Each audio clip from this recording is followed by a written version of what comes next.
Episodio número 197. ¿Por qué vamos a fracasar con nuestros objetivos de año nuevo y cómo evitarlo? Hola estudiante, ¿qué tal has empezado el año? ¡Feliz año 2025! Si eres nuevo o nueva en el podcast, déjame presentarme muy rápidamente. Soy César, profe de español de España, y desde 2019 publico un episodio a la semana de este podcast. Iba a describirte el podcast, pero he pensado en algo mejor. He cogido todas las opiniones que han dejado algunos de los miles de estudiantes de español que lo escuchan desde hace 5 años, las he enviado a una inteligencia artificial y le he preguntado lo siguiente. Teniendo en cuenta las opiniones de estos estudiantes, ¿cómo describirías este podcast? Y su respuesta ha sido: un podcast accesible y atractivo para estudiantes de español intermedio que buscan contenido comprensible y relevante, conducido por un profesor carismático y con experiencia. Gracias, inteligencia artificial. Aborda una amplia variedad de temas que combinan entretenimiento y aprendizaje, manteniendo siempre un enfoque educativo que motiva y conecta con su audiencia. Oye, pues muchísimas gracias a todas las personas que han dejado un comentario valorando el podcast. Y estudiante, si estás escuchando este episodio en los primeros días de 2025, lo más probable es que hayas pensado en tus propósitos de año nuevo. Quizás te has prometido que este año sí vas a ir al gimnasio, que vas a estudiar más español, que vas a leer más libros, que vas a dejar de fumar o que vas a ahorrar dinero para ese viaje con el que tanto sueñas. Suena bien, ¿verdad? Bueno, ahora te voy a dar una mala noticia. Si no hacemos las cosas de manera diferente, el 80% de nosotros fracasaremos en cumplir esos objetivos antes de febrero. Y ojo, no lo digo para desmotivarte, todo lo contrario. Este episodio está aquí para ayudarte. Hoy vamos a ver por qué fallamos tan rápido con nuestros propósitos y, lo más importante, cómo podemos evitarlo. Por cierto, como novedad para el 2025 en este podcast, habrás notado que también está el episodio en formato vídeo en la app Spotify. Es posible que por defecto, es decir, de forma automática, te aparezca el vídeo en Spotify.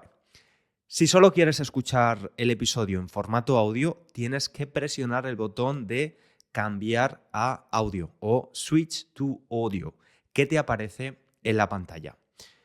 Los episodios van a continuar siendo perfectamente comprensibles con el formato audio, simplemente que en la versión en vídeo pues tienes un apoyo más visual, vas a ver imágenes de algunas de las cosas de las que hablo o aparecerán palabras un poco complicadas con su traducción al inglés. Pero si eres como yo, a los que les gusta simplemente escuchar los podcasts, pues lo puedes hacer sin problema. Y ya sabes que puedes usar también la transcripción gratuita del episodio y las flashcards de vocabulario en la página web SpanishLanguageCoach.com. Además, en la web verás que el próximo lunes 6 de enero abren las inscripciones a mis 3 cursos online de español. Echa un vistazo si quieres mejorar tu español conmigo este año y haz el test de nivel si quieres saber qué curso es mejor para ti. Bien, hoy vamos a hablar de la ciencia detrás de las metas, de lo que dicen algunos estudios, y al final del episodio te daré algunas claves prácticas para que este 2025 sea realmente el año en el que consigas parte de lo que te propones. ¿Todo el mundo preparado? Empezamos. ¿Por qué fracasamos con nuestros objetivos? Nos pasa a todos. El 1 de enero estamos súper motivados. Nos decimos cosas como: este año voy a cambiar mi vida, voy a perder esos kilos que me sobran, voy a tener fluidez en español en 6 meses, pero la motivación del primer día desaparece rápido, ¿no? Y cuando la rutina, el trabajo y el cansancio vuelven, nos rendimos, abandonamos. ¿Por qué? Porque el problema no está en las personas, sino en cómo establecemos esos objetivos. La ciencia lleva años estudiando este tema. Aquí te traigo 5 razones principales por las que fallamos con nuestros propósitos, basadas en estudios que me han parecido muy interesantes. Razón número 1. Ponemos el foco en el resultado en lugar del proceso. Hablemos de hormonas, estudiante. La dopamina y la serotonina, aunque están relacionadas con la felicidad y el bienestar, no se liberan únicamente al alcanzar un objetivo. También pueden activarse durante el proceso, dependiendo de cómo enfoquemos nuestra atención y motivación. Dopamina está relacionada con la motivación y la anticipación de recompensas.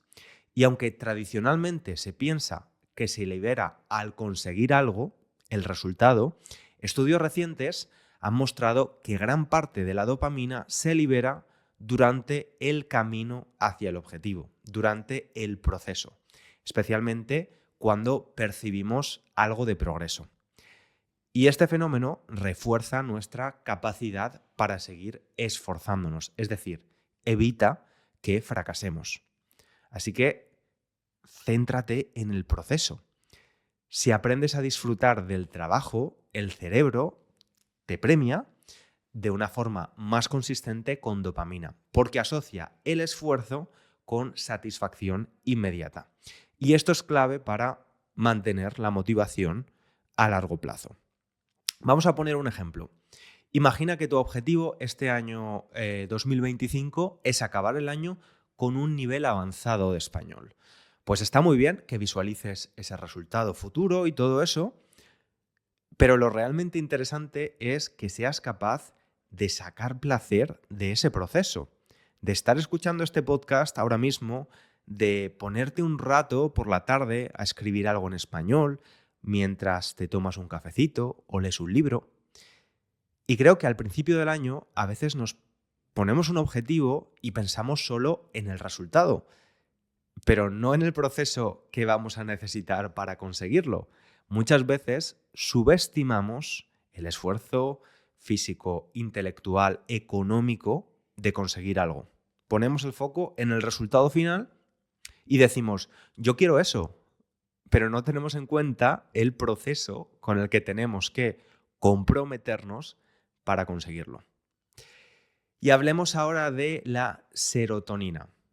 Esta está más relacionada con la calma, la estabilidad emocional y la satisfacción duradera. Mientras que la dopamina puede ser como una chispa de motivación, algo que la enciende, la serotonina se asocia con una sensación de plenitud y paz. Y encontrar alegría y satisfacción en el presente, como el acto de esforzarte conscientemente, puede ayudar a su liberación. Entonces, ahora que ya conocemos estas hormonas un poco mejor, ¿por qué centrarse en el proceso es más efectivo? Pues porque cuando solo te enfocas en el resultado, tienes el vacío post-logro, es decir, una vez alcanzado el objetivo, la dopamina puede caer rápidamente, lo que genera sensación de insatisfacción. Tienes ansiedad o estrés, porque si solo buscas el resultado, cada paso que no parece perfecto puede desmotivarte. Y sin embargo, cuando disfrutas del proceso, obtienes satisfacción casi constante, recompensas más pequeñas pero constantes, por ejemplo, disfrutar de pequeños avances, mantienen el sistema de dopamina activo. Y resiliencia también, estamos menos conectados emocionalmente al éxito o al fracaso final, porque encuentras valor en lo que haces cada día. ¿Y de dónde surge esta idea? Pues Andrew Haberman, un neurocientífico de Stanford, ha hablado extensamente sobre este tema. Explica cómo el cerebro humano está efectivamente diseñado para sentir más satisfacción al valorar el proceso que el resultado final. La clave está en entrenar tu mente para asociar placer con el esfuerzo. También tengo que decirte que dentro de la comunidad científica hay discusiones sobre esto. Así que, como con cualquier cosa, lo mejor es experimentarlo y ver qué te funciona. Razón número 2 por la que fracasamos con nuestros propósitos de año nuevo. Nos ponemos objetivos poco realistas. Y ya lo sé que esto es muy cliché, pero es que continuamos haciéndolo. Así que he considerado importante recordarlo. Según el estudio de Jones Scheck del año 2022, una de las razones más comunes por las que fracasamos es que establecemos objetivos demasiado grandes o poco realistas. Piénsalo. Si nunca has corrido en tu vida, proponerte correr una maratón en 3 meses no solo es poco realista, sino que además te va a desmotivar muy rápido. ¿Qué hacemos entonces? Bueno, pues la clave está en dividir esos grandes objetivos en pequeñas metas alcanzables. Si tu propósito es correr una maratón, empieza por correr 2 o 3 kilómetros. Celebra esos pequeños logros. Esto te dará la motivación para seguir avanzando. Es como aprender español, ¿no? No puedes pasar de un nivel básico a ser completamente avanzado en 2 meses. Y este ejemplo, con el aprendizaje del español, puede parecer un poco tonto. Pero ahora que tienes un nivel de español al menos intermedio, sabes que es prácticamente imposible pasar de principiante a avanzado en 2 meses. Pero algunas personas tienen metas así con el aprendizaje de idiomas, especialmente personas que nunca han estudiado uno. Por eso creo que es bueno a veces pedir ayuda a alguien que ya haya conseguido lo que queremos conseguir nosotros y preguntar a esa persona, oye, ¿esto es realista? ¿Tú que ya has recorrido este camino, crees que mi objetivo es alcanzable? ¿No? Razón número 3. Nos ponemos metas que no son realmente nuestras. Y este punto me parece especialmente interesante. Según Koestner, un estudio del 2008, los objetivos que se alinean con nuestros valores e intereses personales tienen más probabilidades de éxito que aquellos impulsados por la presión social. ¿Alguna vez te has propuesto algo solo porque todo el mundo lo hace? Por ejemplo, ir al gimnasio en enero porque hay que estar en forma. O empezar a leer más porque leer nos va a dar un aire más intelectual. Bueno, la realidad es que si tu objetivo no conecta contigo, si no lo quieres de verdad, vas a abandonarlo a la primera dificultad. Y no estoy diciendo que el ejercicio físico o leer no sean importantes. Y de hecho, en el caso de la actividad física, es muy recomendable para todos. Pero quizás no tengamos que hacer lo que hace la mayoría. Mira, el otro día vi en un parque a un grupo de mujeres que me alegraron el día. Estaban en un grupo de baile y quedan 2 veces a la semana para bailar al aire libre y hacer ejercicio. Pues fenomenal. El gimnasio o los deportes más convencionales no son para todo el mundo. Así que, este año, cuando escribas tus propósitos, pregúntate, ¿por qué quiero conseguir esto? ¿Es algo que realmente quiero yo o algo que siento que debo hacer porque lo hace todo el mundo? ¿Lo tengo que hacer usando los métodos tradicionales o más frecuentes o puedo hacerlo diferente? Razón número 4. El impacto en nuestra salud mental. Otro estudio, el de Otway de 2009, nos dice que ponernos objetivos demasiado grandes no solo nos lleva al fracaso, sino que también puede afectar negativamente a nuestra salud mental. ¿Por qué? Porque cuando no conseguimos lo que nos hemos propuesto, nos sentimos frustrados, culpables y desmotivados. En lugar de verlo como he fallado, lo interpretamos como soy un fracaso. Y eso no solo nos impide avanzar, sino que nos hace sentir peor, alimentando un círculo vicioso peligroso. La solución, de nuevo, está en pensar en pequeños objetivos, pequeñas victorias, y cada vez que logras, que consigues algo, por pequeño que sea, pues te sientes bien. Como ya hemos visto, nuestro cerebro libera dopamina, la hormona del placer, cuando logramos una meta, aunque sea pequeñita. Y también lo hace disfrutando del proceso. Así que no intentes cambiar tu vida de golpe. Empieza con algo pequeño y poco a poco verás cómo las cosas empiezan a cambiar. Dicho esto, también tenemos que ser honestos con nosotros mismos. Y como sociedad, digo, ¿tú no crees que de alguna forma la tolerancia a la frustración es cada vez menor? Gracias a la tecnología y los avances sociales podemos conseguir muchas cosas muy rápidamente, lo que es glorioso, pero también nos hace comportarnos a veces como niños mimados, que lo quieren todo ahora, ya mismo.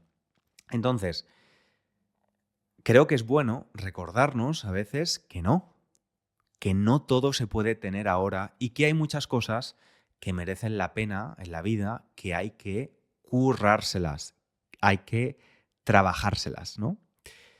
Y razón número 5, nos ponemos metas demasiado generales. Por último, un estudio de Hayes de 1990 demostraba que las personas que se ponen metas específicas tienen muchas más probabilidades de tener éxito que las que se ponen metas generales. ¿A qué me refiero? Un objetivo como quiero ser más saludable o quiero hablar mejor español es demasiado vago. No hay un plan, no hay un camino. Pero si en lugar de eso dices, voy a hacer ejercicio 3 veces a la semana durante 30 minutos y además defines dónde, cómo, cuándo y con quién, todavía mejor. O voy a escuchar 10 minutos de podcast en español cada día. Pues entonces ya tienes un objetivo específico, medible y realista. Como ves, la clave está en ser claro y concreto con lo que quieres lograr. Y como hemos visto, estudiante, el problema no está en las personas, sino en cómo establecemos los objetivos. Aquí tienes un pequeño resumen de lo que hemos aprendido. Pon el foco en el proceso, no solo en el resultado. Establece metas pequeñas y alcanzables.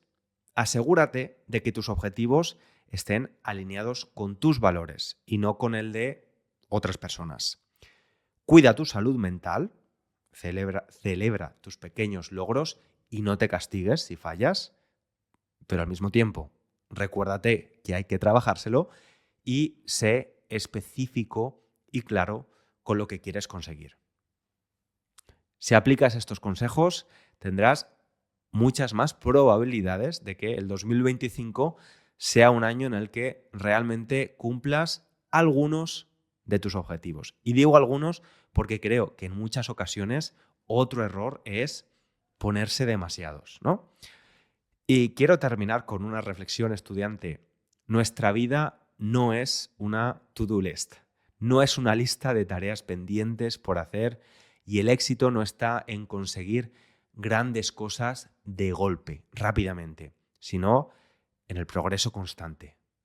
Recuerda que la constancia, sí, esa de la que tanto hablo en el podcast, es lo que realmente te llevará a donde quieres estar o al menos un poco más cerca de donde quieres estar.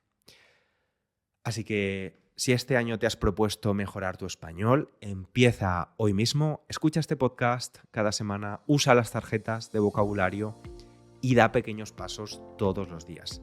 Estoy seguro de que si haces eso, cuando lleguemos a diciembre de 2025, mirarás atrás y verás con orgullo lo que has conseguido. Espero, estudiante, que este episodio te haya ayudado a empezar el año con buen pie y a que tus objetivos para este 2025 se conviertan en eso, objetivos y no en meros deseos. Y por cierto, por si es la primera vez que me escuchas, también tengo otros 2 podcasts de otros niveles, Spanish for False Beginners y el podcast de español avanzado de Spanish Language Coach. Si te ha gustado el episodio, no olvides dejar una valoración o recomendar el podcast a otros estudiantes de español. Nos escuchamos y vemos la próxima semana. Un abrazo muy grande y feliz 2025.